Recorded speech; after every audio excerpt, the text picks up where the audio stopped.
so yes, start. Akshay, yeah, you show the first slide. First slide. Yeah. Akshay, you have open mic. Mic should be open, Akshay.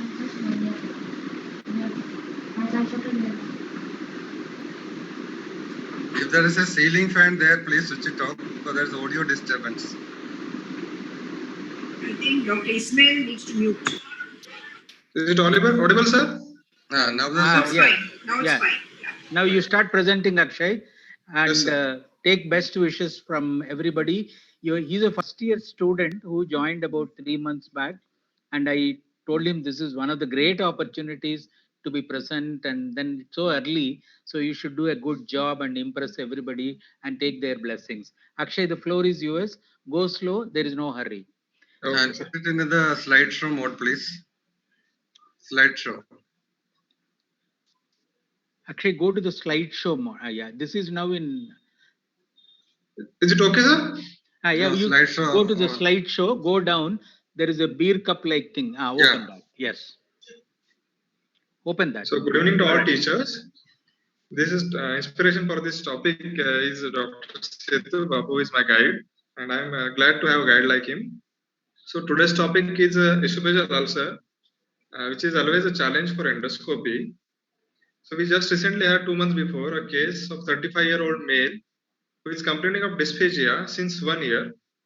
On evaluation, patient was a known case of RVD on under treatment. Clinical examination was unremarkable. Upper GI endoscopy revealed large esophageal ulcer in the mid and the lower esophagus, filling the lumen. The ulcer is deep and has a necrotic base. The biopsy were taken from the margins of the ulcer, but the patient was started with the empirical AKT therapy and has received 6 months of AKT. The patient symptom did not improve after 6 months of AKT, and patient was being referred to us in view of continuous symptoms. Repeat upper GI endoscopy done in our institutes, we show the same finding of around 1 to 4 centimeter esophageal ulcer at the lower end of esophagus. This is his reports. As he is a known case of retroviral disease, his absolute CD4 lymphocytes counts were 25, and HIV viral load were 2400. And we do the endoscopy, which showed as an ulcer at the middle and lower end of esophagus. So you can, I'll just play the video so that all of you can see. Allow it to play. Allow it to play.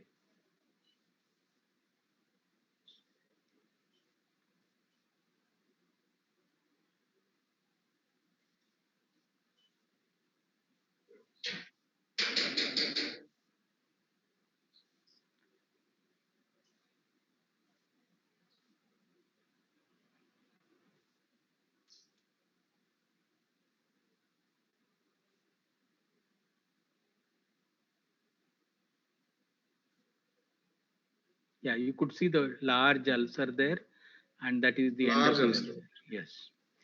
Yes. Yes. See the ulcer base. See the ulcer base. Yes. Now you will get the edge. See the long. Yes, this is the edge of the ulcer. This is it. Yes. This yes. is large ulcer, almost up to reaching in the middle esophagus.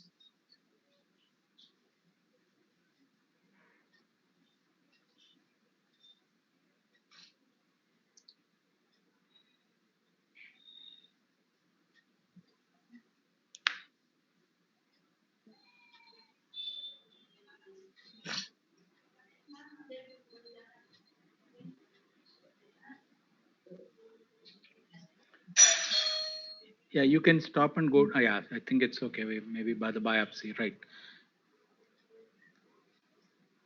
It took the multiple biopsies from the ulcer basis. Yeah, you can go to the text part of it now. Okay, sir. And we sent the biopsy. The report for histopathological examination was intensive. The microscopic appearance was ulcerated squamous mucosa with fluoride granulation tissue was there, with mixed neutrophil, eosinophil, and lymphocyte infiltrate. There were no definitive viral intrusions which were seen, and there is neither a granuloma evident. The pathologist advised us an immunohistochemistry to exclude a CMA infection if there is a strong possibility. but we could not reach the conclusion at the end of biopsy also. So we have some, we think of some differential diagnosis after such interesting case. The differential diagnosis for dysphagia and odynophagia in HIV patients, the most frequent of this is Candida albicans, CMV infections, HSV, tubercular ulcer, idiopathic ulcerations, neoplasms like Kaposi sarcoma, lymphoma, squamous cell carcinoma, adenocarcinoma, and the pill-induced esophagitis, GERD, and patient with GERD and its complications.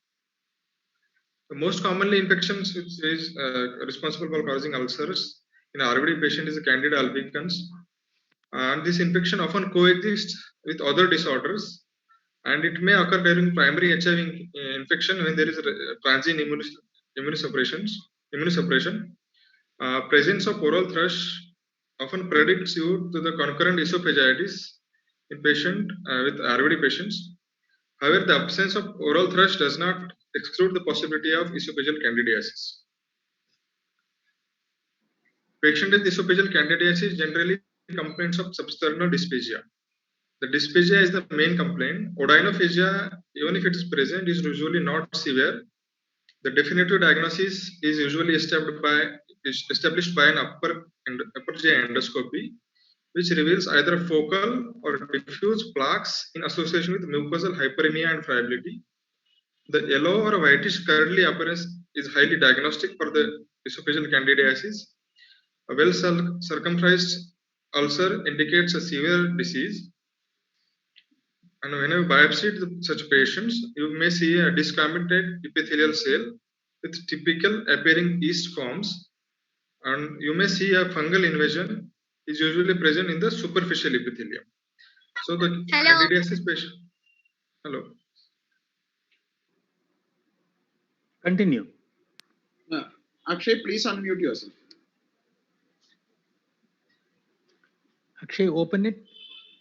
Akshay, can you please unmute? Right. Okay, sir. Am I audible, sir? Yeah. Go on. Okay, sir. So this is endoscopic imaging pictures of an esophageal candidiasis patient. Given the prevalence of candidal infections, an empirical treatment is usually given. Usually start with a fluconazole, 200 mg loading dose, followed by 100 mg per day. Other drugs which can be used are itraconazole and voriconazole. The second common infection we see in HIV patients causing esophageal ulcer is CMV. It is characterized by the mucosal ulceration, often in immunosuppressed patients. Dysphagia is a much less common complaint, in contrast to the esophageal candidiasis, where odynophagia is a common complaint. Generally, upper endoscopy reveals extensive ulceration that are large and geographic pattern it shows. The endoscopic pattern is variable according to the severity, and CMV infections may coexist with the candidal infection. The mucosal biopsies usually shows, when you do mucosal biopsies, shows viral cytopathic effect in mesenchymal and cells with associated granulation tissue. The characteristic inclusion may be absent, necessitating confirmation by immunohistochemical stains. So you may not end to the conclusion even by biopsy. You may need immunohistochemical stains for diagnosis CMV infections. This is an endoscopic picture of a CMV infection. You can see the four pictures: a longitudinal ulcer and ulcer with uneven base, ill-defined ulcer with ill-defined circumferential ulcer with friability, large geographic ulcer, which is healing one, and the fourth is a deep, well-demarcated ulcer with a shouldering margin. The treatment of CME esophagitis is ganciclovir will give at a dose of 5 mg per kg IV for 12 hours, and once the patient start tolerating orally, we can shift the patient to the valganciclovir 900 mg per day for 21 to 40 days, 42 days we have to give. The second one, next more common infection in for esophageal infection in HIV patient is a tuberculosis of the esophagus. Esophageal disease is an important presentation of extrapulmonary tuberculosis result from the proximity of the pulmonary lymph node, and it is commonly affect the middle esophagus. And it develops as a secondary infection due to myocardial lymphatic spread from primary infections. The symptom most frequently reported are dysphagia and non-cardiac chest pain. Endoscopic evaluation generally shows mucosal ulceration or an extrinsic bulge in the middle third of the esophagus. The fine needle aspiration and microbiology testings had not been performed. Retrospective studies clearly illustrate the value of endoscopic ultrasound in diagnosing this condition. The endoscopic ultrasound typically shows the large lymph node adjacent to the esophageal ulcer, and when you show it also shows the convoluted mass of heterogeneous lymph node with hypoechoic and intervening hyperechoic strand in the characteristic endoscopic appearance. The subcarinal region is the most common location to have a tubercular ulcer. Esophageal tuberculosis can be easily misled as a metastatic malignant disease, that is usually from lung carcinoma metastasis. And always value of clinical diagnosis is more important than fine needle aspiration and acid fast staining or mycobacterial culture. Histopathological examination of endoscopic biopsy specimen from ulcer with and endoscopic ultrasound fine needle aspiration biopsy lymph node provides the diagnosis in about 80% of cases. In large case series, all patients who completed treatment with anti-tubercular medication, clinical response, there is a clinical response along with endoscopic and endosonographic healing. This is the image of a tubercular ulcer. Left sided, we can see the endoscopic imaging, whereas in the right side, you can see the endoscopic ultrasound imaging. With esophageal ulcer, patient have a enlarged lymph node in the periesophageal regions, which is a highly suggestive of a tubercular esophageal lesion.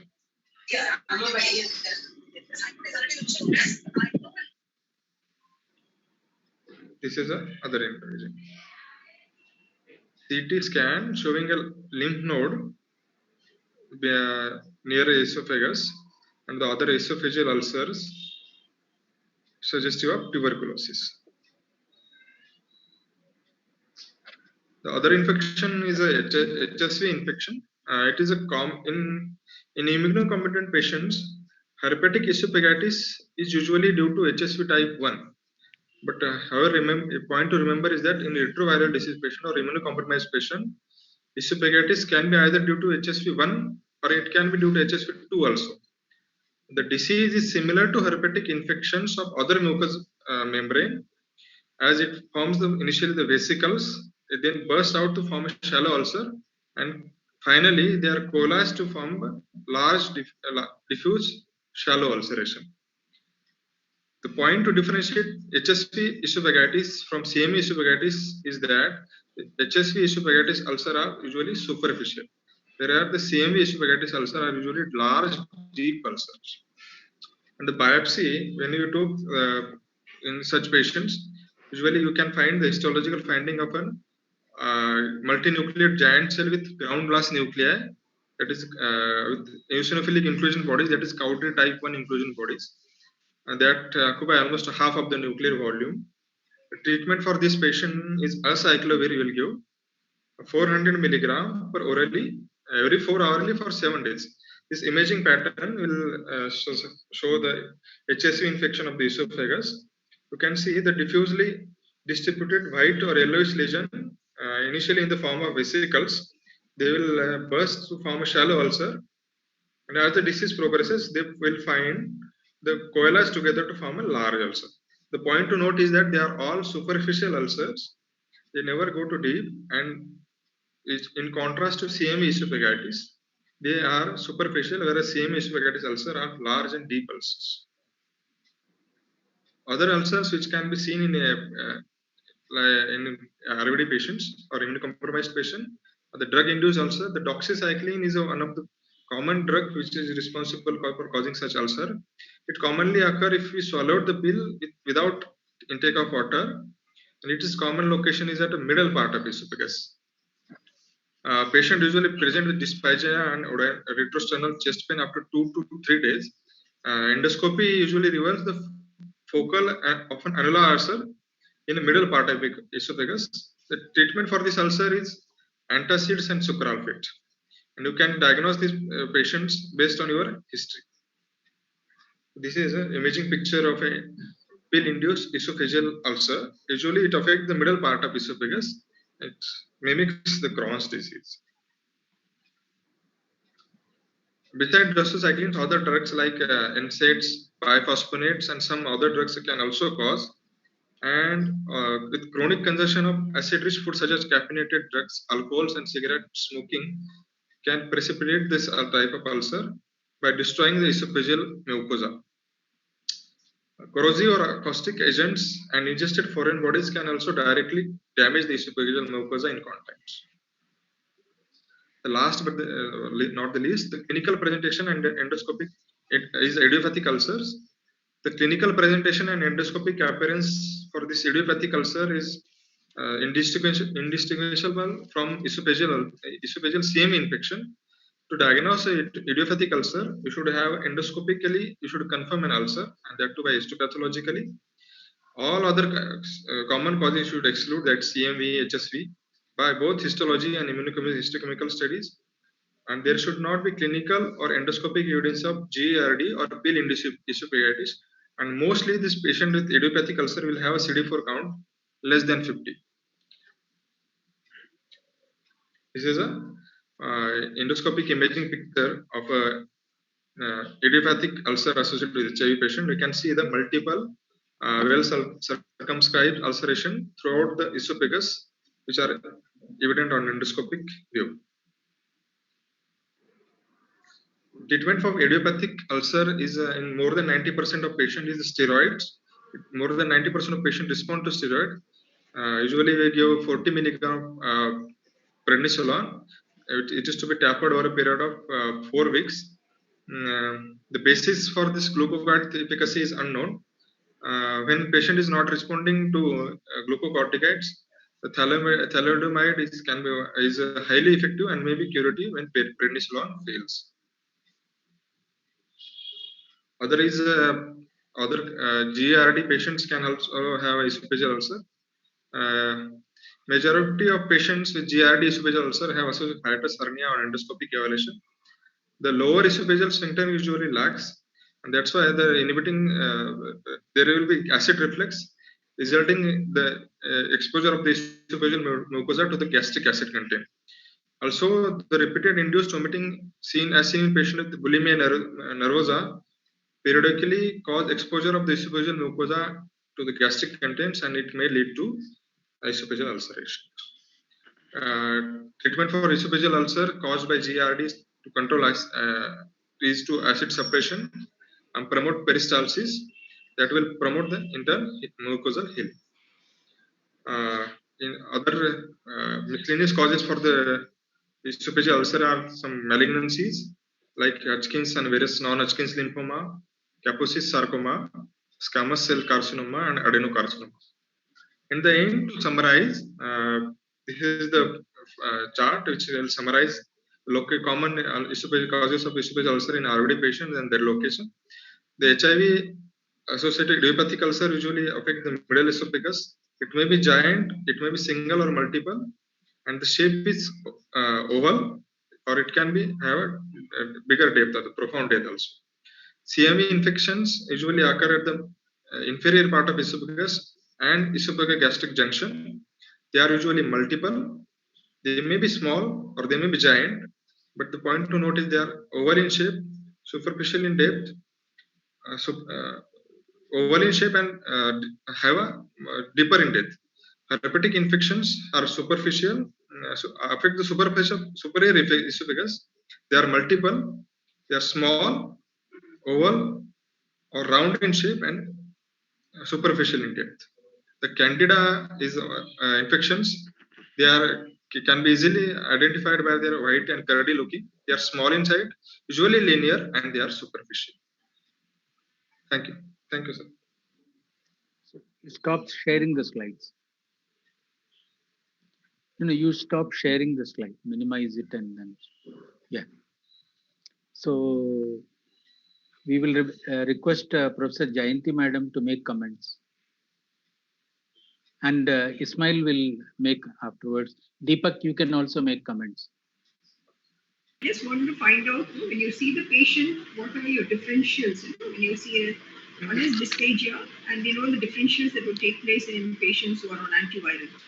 But when you see such a large ulcer, what will be your endoscopic diagnosis? What are your differentials? What will you write in your endoscopic record as to what is probably the final years can take up?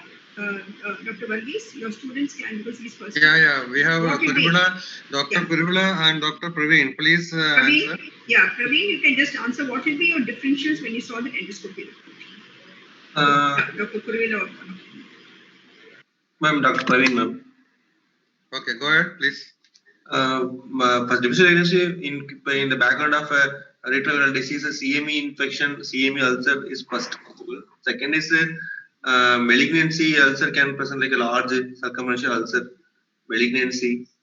Then In this patient, this will come like an OSCE, So they'll ask you, what are your This is a normal. differentials at what? This is a typical OSCE. What are your differentials at endoscopy? What will be the histology? And what will be your management? For example, would you consider Canada as your first possibility? Because you started with Canada, even though it's one of the differentials for odynophagia and dysphagia. Will you consider Canada in this patient? We should consider, but most of the time, Because it's a huge ulcer. That's the question. Because it's a huge ulcer, will you consider Candida as a first diagnosis after seeing the endoscopy report? So, Dr. Praveen or Dr. Ashtray? Praveen, Kuruvilla. no, ma'am. The Candida will be last of differential diagnosis. CMV could be a first possible. I would consider. Differentials for a large ulcer, it's almost extending almost 5-8 centimeters, circumferential. Would you consider malignant? What are the typical characteristics of an ulcer, say viral versus malignancy? This is typical OSCE, okay? Okay.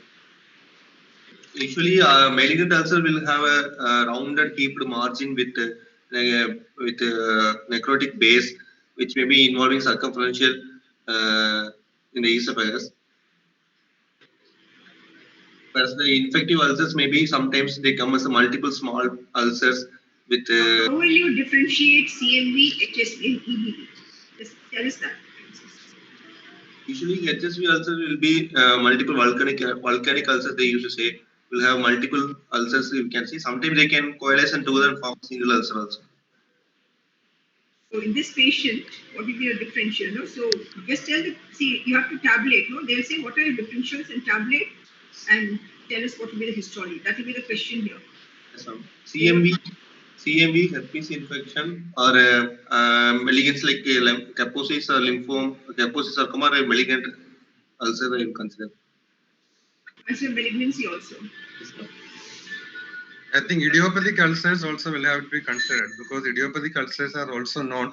Probably at the moment we do not know the diagnosis, but in HIV, idiopathic large ulcers in the esophagus is also known. One question to Dr. Praveen. Yes, sir.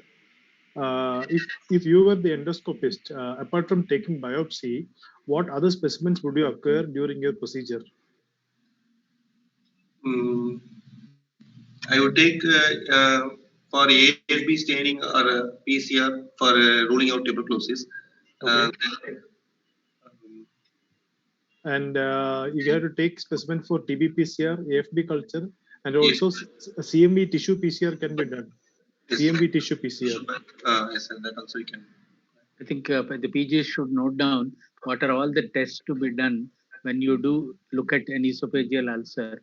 You can start a short notes on what all tests that can be done. Like Dr. Deepak has said that you should also look for, Then I want somebody to comment on role of endosonography in these people. Of course, here it is very clear, large ulcer. But I think in a tubercular ulcer, if there is a regional lymph node involvement, or some people early esophageal cancer with endosonography, try to look at lymph nodal involvement muscular involvement so that they can plan for surgery. And if there is a muscular involvement, they may not do very well. So I think there is I'm not very good in US. I only hear and see, but I think there is a significant role of US when you're planning for surgery for some of these people. Deepak, would you comment on that? Sir, yes, sir, definitely. But I would rather go for a CT chest, especially when I consider lymphoma, tuberculosis. I would do a CT chest. We recently had one patient with the Crohn's disease who was on azathioprine and mesalamine, continued to have weight loss. So we did a colonoscopy, active ulcers were there, but something felt wrong. First, we did a CT abdomen also. Multiple nodes were there in the upper abdomen. We did an EUS FNB and confirmed that he has got a TB reactivation. But during the endoscopy, this guy also had an esophageal fistula. A big hole was seen in the esophagus, and the CT chest showed so many calcified nodes in the anterior mediastinum, forming a fistula tract. It curves around the esophagus and forms a fistula to the esophagus. So thoracic imaging is important. So I'll tell you two interesting experiences of mine. There was a lady who was transported from a big distance because of a uncontrolled severe adenophasia, and the CT chest showed a large mediastinal mass like lymph nodal mass pressing the esophagus. And then I took all the precautions to do an endoscopy, and she was having severe adenophasia. You can't believe the severity. She was crying with pain. So I said, anesthetized and did the endoscopy. And suddenly, while I was doing endoscopy, suddenly pus bursted like anything. So it was a large mediastinal tubercular abscess, which was actually. And after recovery, she says, I'm perfectly all right. I would like to have my dinner. So this is something. The second one recently, I think I maybe I will show you some next time. We had a patient who has got a large aortic aneurysm and a stent was put, and he started leaking into the duodenum.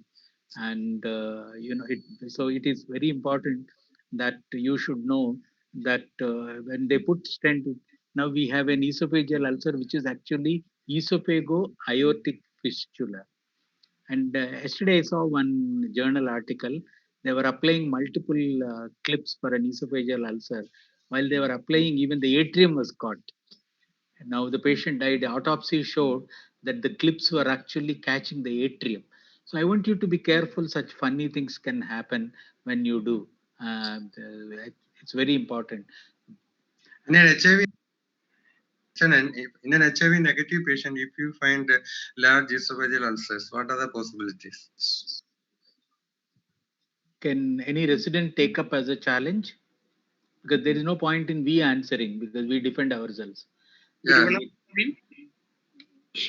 Sir, I would like to consider first pill-induced esophagitis, ulcer, and viral infections also should be considered.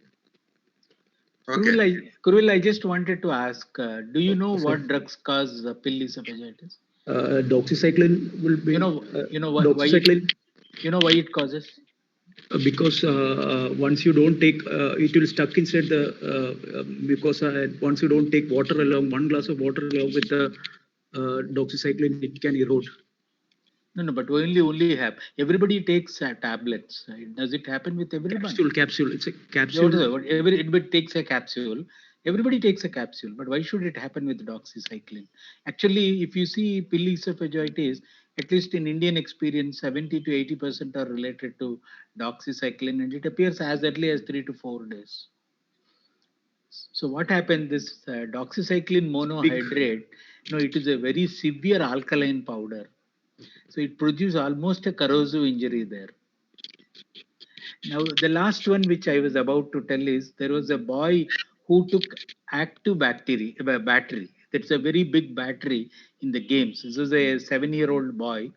And, there is a small difference between uncharged batteries and charged batteries. When you swallow a new charged batteries, the positive negative unites there in the mucosa, and it caused severe mucosal ulceration, and that boy died of perforation. By the time we realized what is happening, he actually died. So it all depends on some people who swallow batteries get stuck up in the lower end of the esophagus. If it is a charged battery, you end up in perforation. So what Varghese, was the histology in this patient? Histology? the histology was inconclusive. We were not very sure. I couldn't dare to say it's an idiopathic ulcer, but I requested the HIV consultant to alter the dose so that this is a follow-up only about 1 month.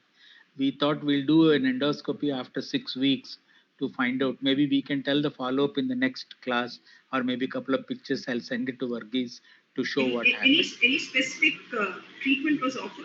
No, he was not given any except sucralfate. We requested the HIV people saying that this all could be HIV people. If maybe he non-responder, could you check up? But then when we looked at the viral load, it was 2,400. They said he seems to be responding. I wasn't sure. I'm not good experienced. So I think we have to wait. I'm not sure what anybody could have done. Sir, If you are Sidovudin, Sidovudin is also known to produce esophageal ulcers. Yes. sir, was the immunohistochemistry done for CMV in this case? Immunohistochemistry? No, not done. Now we send the sample.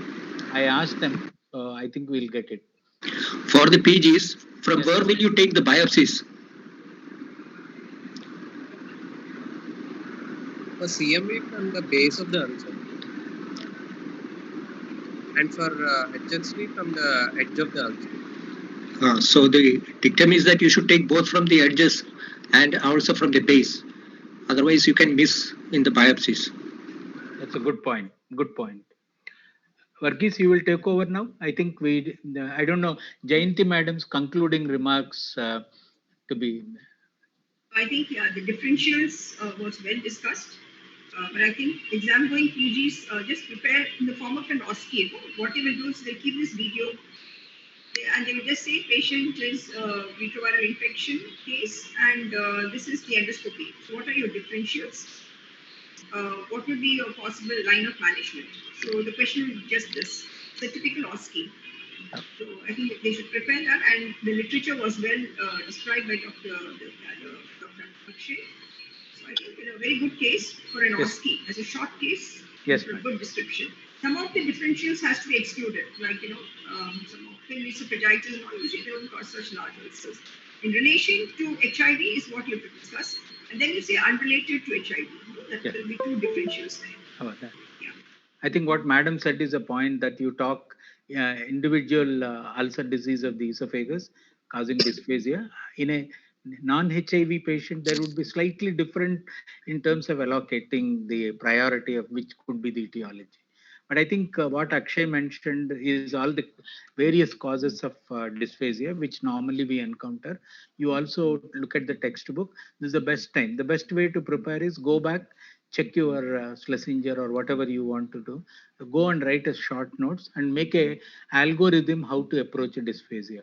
Couple of points is we used to do barium swallow. Now, if you want to do a barium study, it has to be under fluoroscopy, and it's usually, when the endoscopy is normal, we might resort to barium dynamic study to see flow pattern, and sometimes achalasia is missed, but you may do barium.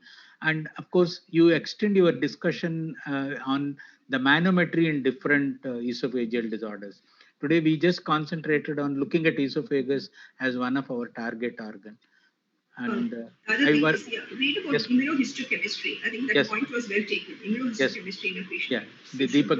Deepak did mention that you look for CMV, and I think Dr. Ismail also nicely mentioned that you take biopsies from different sources. I think Varghese, you will make your last comment on this. Did brush cytology help? No, in this case, because anti-tubercular treatment was given earlier, we did not consider it actively. But if it comes as a de novo case of ulcer, we have to consider TB ulcer or the esophagus also. Being HIV positive patient, they may have higher chance. That also will have to be actively considered. Yes. Role of brush cytology? We have not done. This is just quickly I presented only. No, sir, I'm just asking. What is the role? What would be the role? Would anybody like to answer Madam's question? Role of breast cytology. I'll get some information. Breast cytology. I think because the ulcer is there and we can take easily lot of tissues, and probably there is very little role for breast cytology because it can be easily accessed by biopsy, and we will get lot of specimen for all different types of tests. So tissue access is not a problem here. There are a few endoscopies. What they do is they quickly do brush cytology, do endoscopy side microscopy to see for malignancy. I mean, some people do it. So Varghese, I think we can close the case if you agree. Yeah. Okay. So thank you very much. I must thank Jayanti, Deepak, Ismail. Sunil, switch off. Sunil, mute your. Sunil, please mute. Dr. Sunil, please mute. Thank you, madam. Thanks very much for your presence.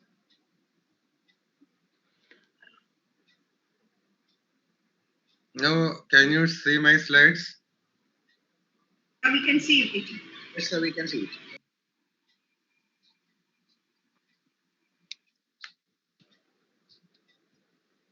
Yes.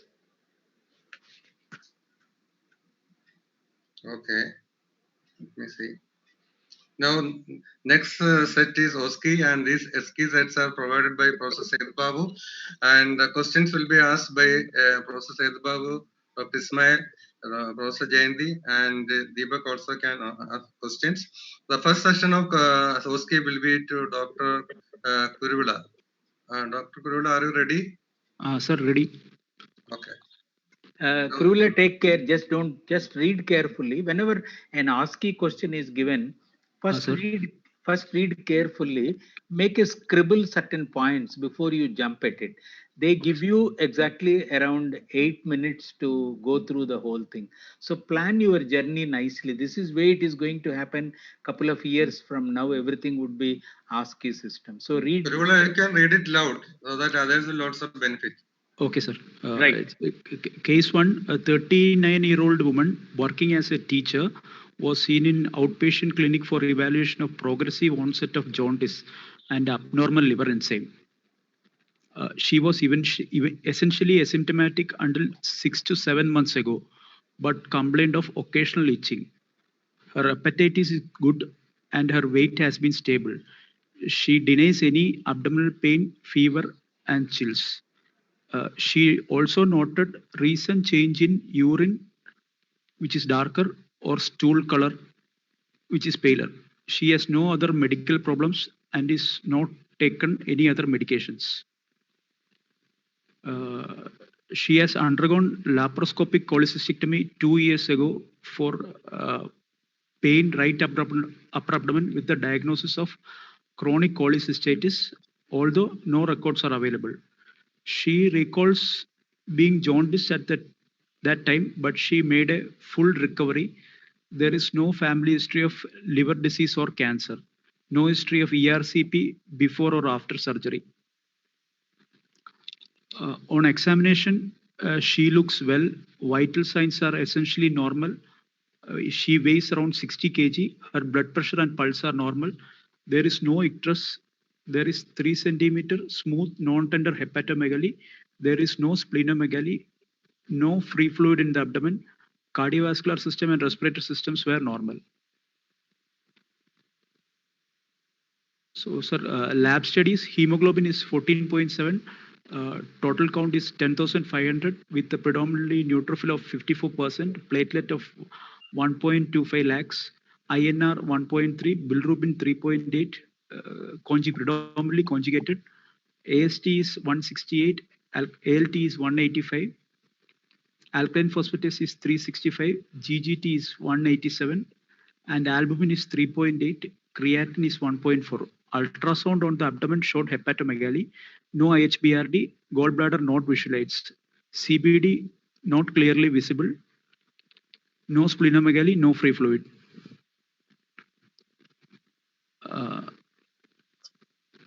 What are the clinical possibilities? Sir, can I see the first slide, sir? You want to go? Yes, sir.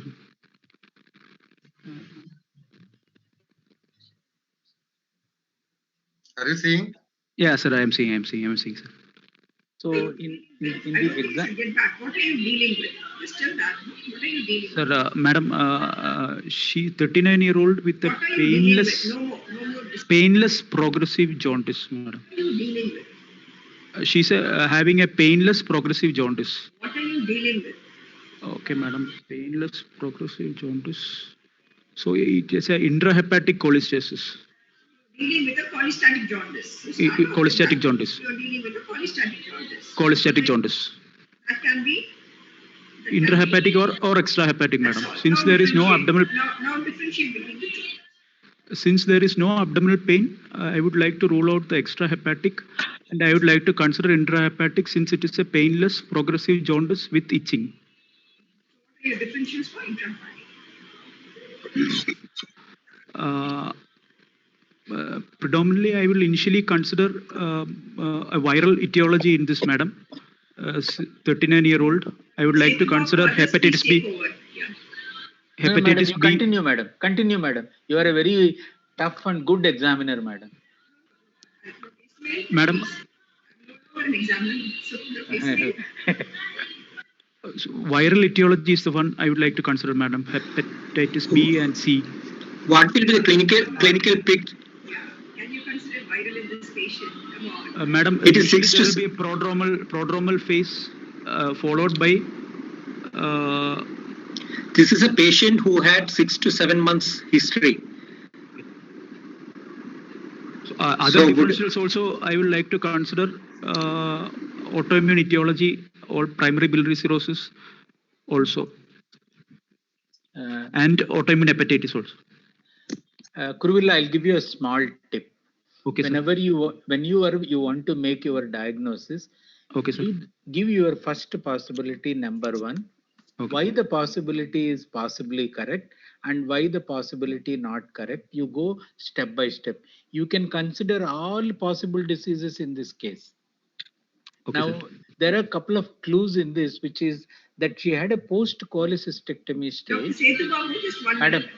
I request none of the audience not to put anything in the chat box for the differentials, okay? Then the candidate cannot discuss. You can ask questions, but you cannot give all your differentials and all that, all right? Yeah. Thank you, madam. So you keep every possibility, explain why are you thinking that particular possibility. So as in, suppose I am the examiner, I want to know what is all best you know about it. Okay, sir. Keep on moving. Don't allow me to interrupt you so that I can listen to you what all you know till you say these are my coned down diagnosis. This is what I feel. Okay, Take the- sir. Varghese, sir, can I see the second slide, sir? No, this is what also I told you that we scribble while the slide is coming up. Okay, you sir. scribble somewhere. You Okay, can't sir. ask in the examination to go back. Okay, Once sir. they show the slide, you can't go back. Okay, sir. Sir, since it's a patient has undergone a laparoscopic cholecystectomy 2 years back and a painless progressive jaundice with pruritus in a 39-year-old female, I would also like to consider initial possibility as benign biliary stricture. Is one of the primary possibilities I would like to consider, and I'll also keep in mind primary biliary cirrhosis as well as a second possibility. No. Why primary biliary cirrhosis? We are dealing with a cholestatic type of liver disease. You have missed, for example, I'll put a straightforward, though I'm not supposed to do that. What happened to primary sclerosing cholangitis, which is there? What Sethu happened? Babu, you'll Madam. be as tough as you are in the exam, no? That's the way it has to be. Madam, And the tougher colonel. madam, I think he means secondary biliary cirrhosis. He mean, no, but Oh, let him discuss. Okay. let him, yeah. Madam. Yeah, okay, carry on, Kuruvilla. Points which are against the possibility of benign biliary stricture are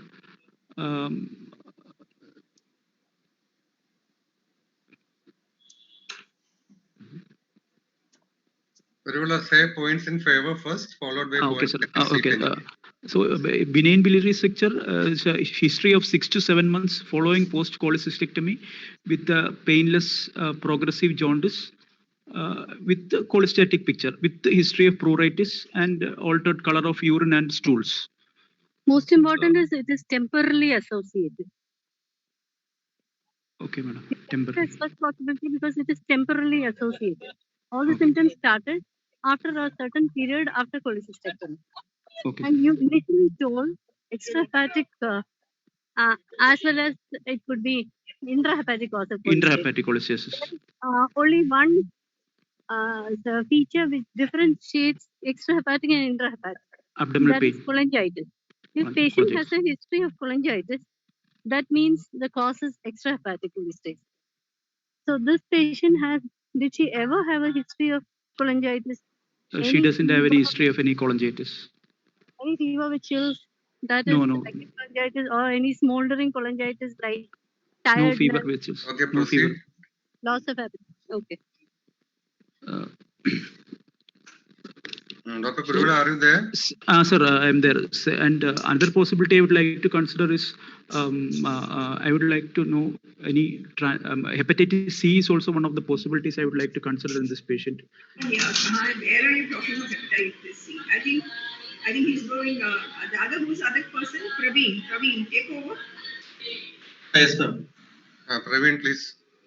Actually, this is a case of progressive cholestasis. First possible is a primary biliary cholangitis because the patient is a female with the main symptom of pruritus and chronic progression of jaundice is there. So, and I will consider next will be an autoimmune hepatitis with overlap symptoms. Then there's no history regarding any alternative medicine intake or anything like that.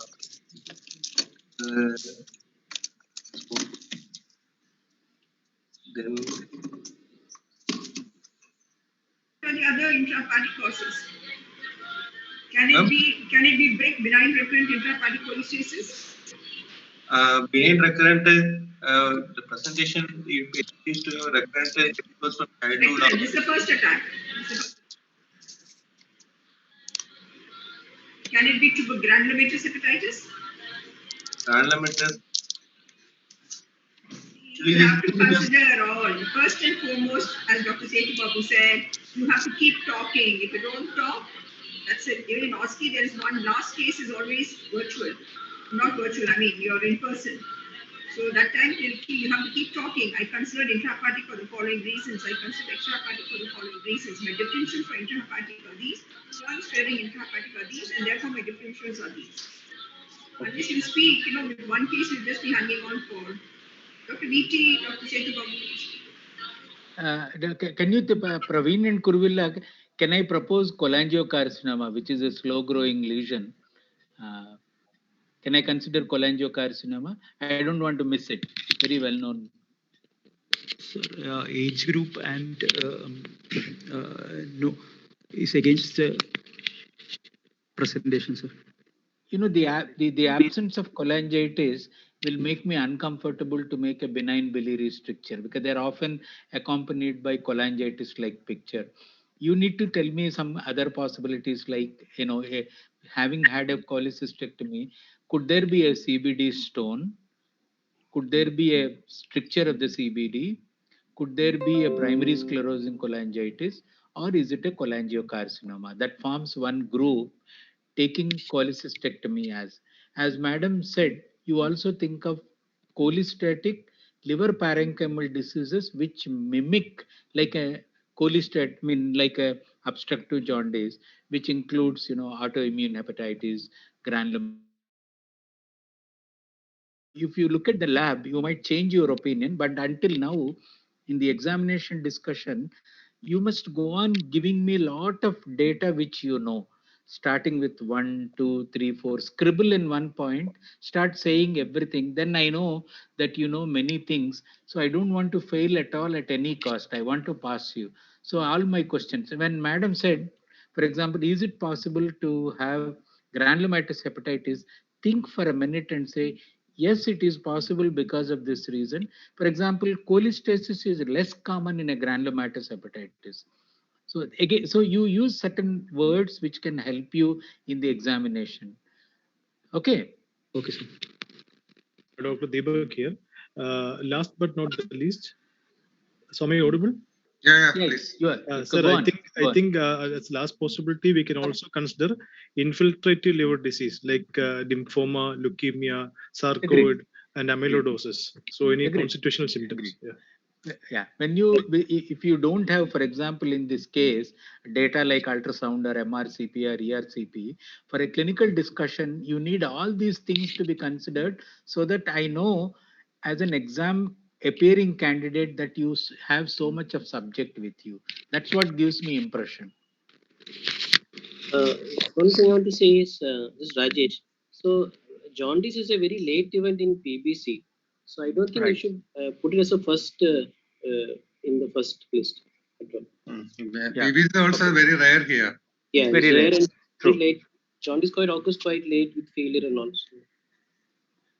And PSC could be whoever mentioned about HBV, HCV and all, how often have you seen, doctor, HBV in your 3 years course, HBV and HCV presenting as cholestatic jaundice? Never, ever make such mistakes.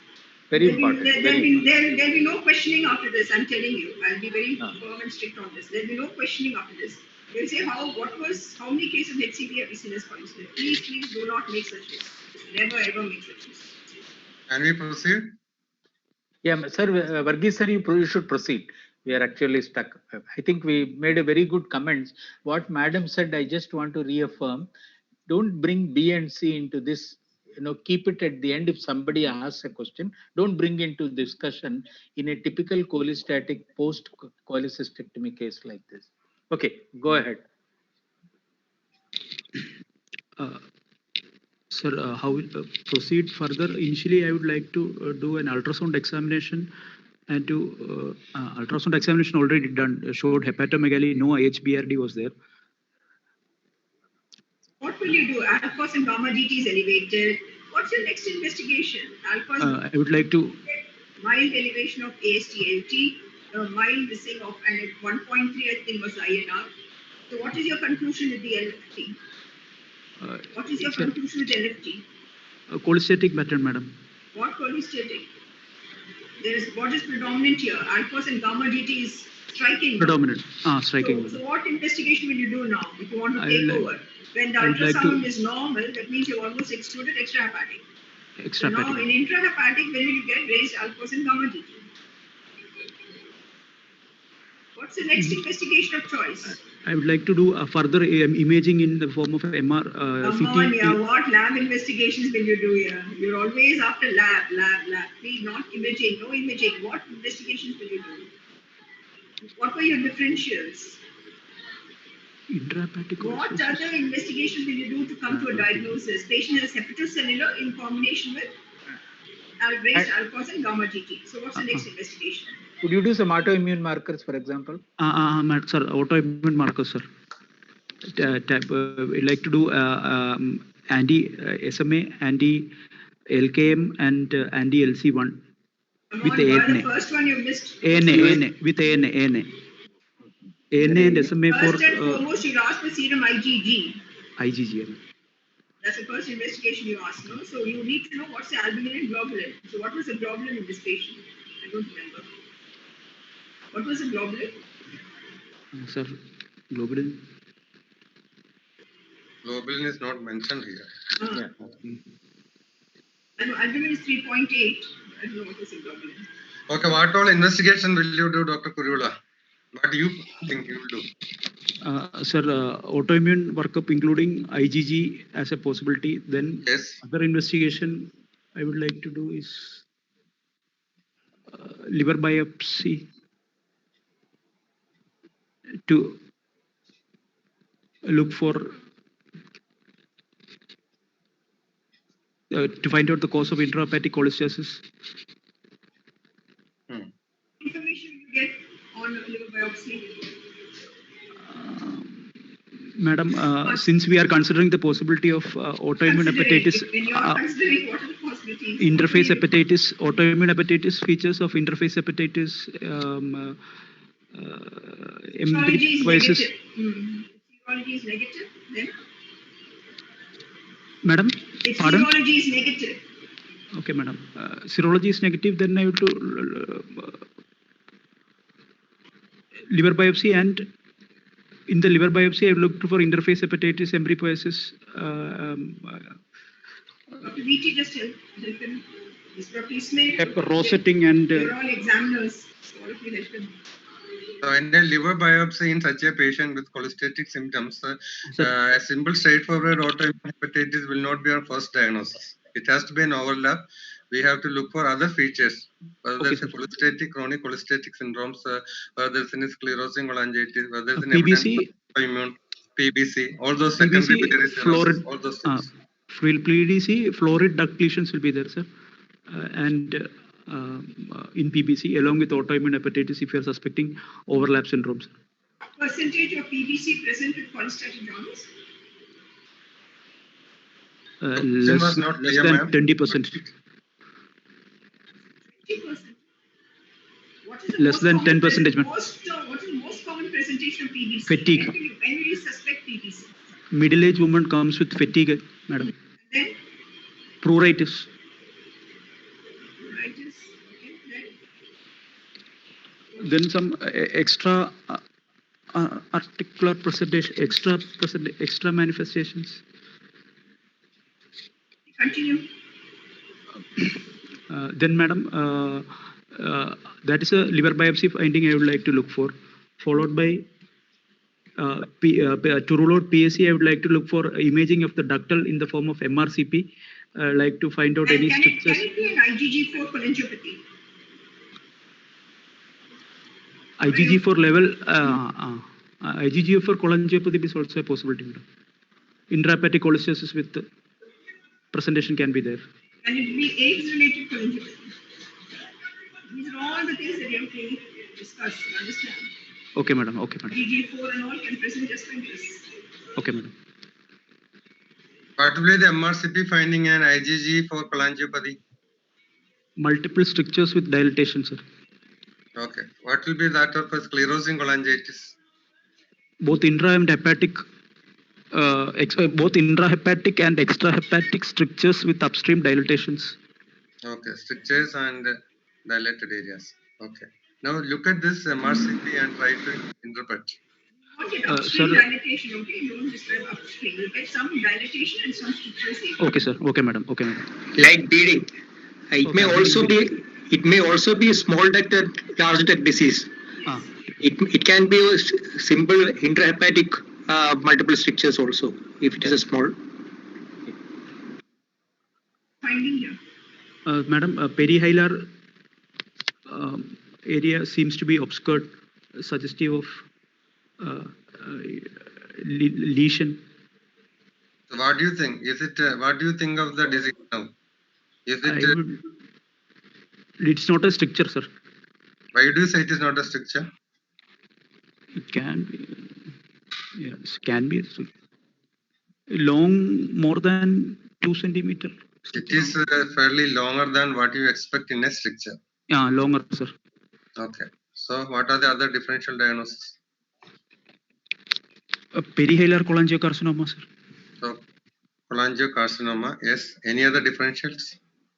What happened to the IHDR in this cholangiocarcinoma? Okay, madam. Any perihilar lymph node compressing, extrinsic causes compressing the lesion, sir? There is no upstream dilatation. Madam, no HBRD is there.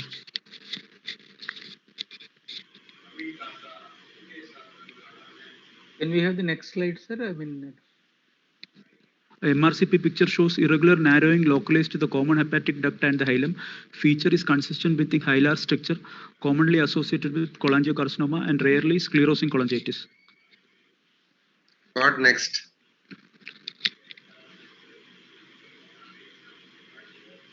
Very important to relieve the symptoms of the patient, sir.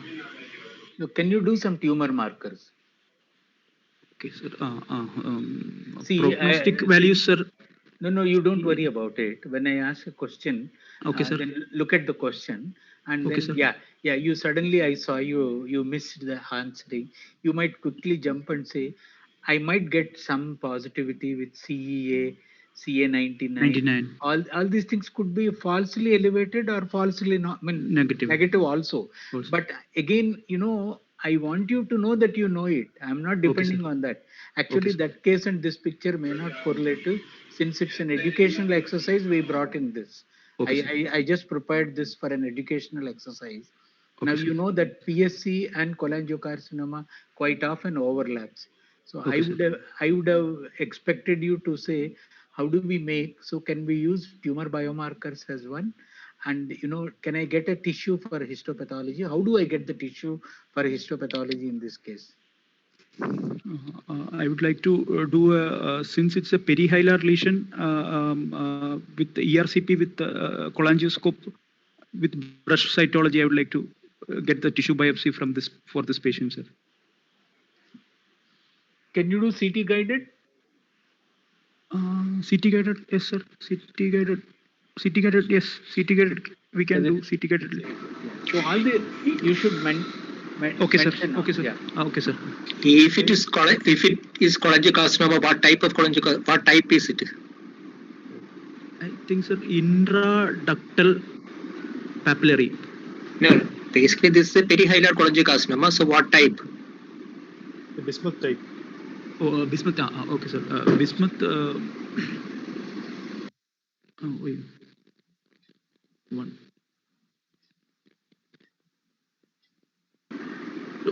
Bismuth 2. What happens to the what happened to the right duct and left duct? You can see the separate. Right duct and left duct can be visualized, sir. Is it the main right? Main trunk is involved with the common hepatic duct, sir. No, here you can see the common hepatic duct is gone. You can see the right and left is gone. You can see the separation of the left ducts. Type 4. As well as, yeah. So it looks like a type 4. Type 4, sir. May I ask one question to Kuruvula? So here you have an MRCP and two possibilities are kept. That's a hilar structure due to cholangiocarcinoma or a benign condition like a sclerosing cholangitis. So based on the imaging, what would be your pick? A benign structure or a malignant structure? Since it's the type 4 involving multiple areas and involving perihelium, I would like to think it as a cholangiocarcinoma, sir. One thing is that if it were a cholangiocarcinoma, you would have seen extensive intrahepatic biliary radical dilatation, which is not there in this patient. Okay, sir. Because this patient had post cholecystectomy, would you still consider a benign stricture? But sir, multiple areas, extensive area involvement of both right and left duct with the What happens when you have a vascular insult during cholecystectomy? supra. Okay, sir. Least vascular supply is to the common hepatic duct, upper part, but right and left duct cannot be involved. So many collaterals are there.